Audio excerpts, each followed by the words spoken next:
மாங்கரையில் காளியம்மன் பகவதியம்மன் திருக்கோவில் ஆணி உற்சவ விழா 200க்கும் மேற்பட்ட பெண்கள் முளைப்பாரி எடுத்து ஊர்வலம்.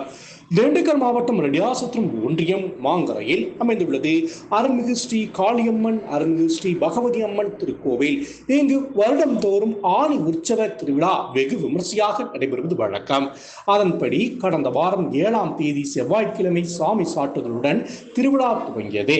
செவ்வாய்க்கிழமை இரவு மாங்கரை ஆற்றில் இருந்து அம்மன் கரகம் ஜோடிக்கப்பட்டு புதன்கிழமை அதிகாலை கோவில் முன்பு சக்தி கிடாய் வெட்டி அம்மன் கரகம் கோவிலை வந்தடைந்து பின்னர் வேண்டுதல் நிறைவேற பக்தர்கள் தீச்சட்டி மாவிளக்கு எடுத்து பொங்கல் வைத்து அம்மனை வழிபட்டனர். வியாழக்கிழமை இரவு முளைப்பாரி ஊர் மந்தையில் வைத்து 100க்கும் மேற்பட்ட பெண்கள் குமியடித்து வழிபட்டனர். தொடர்ந்து கரகம் கங்கை செல்லும் நிகழ்வு நடைபெற்றது. 200க்கும் மேற்பட்ட பெண்கள் முளைப்பாரியுடன் மேளதாளம் முழங்க ஆட்டம் பாட்டத்துடன் ஊரின் முக்கிய வீதி வழியாக அம்மன் கரகம் கங்கை சென்றடைந்தது.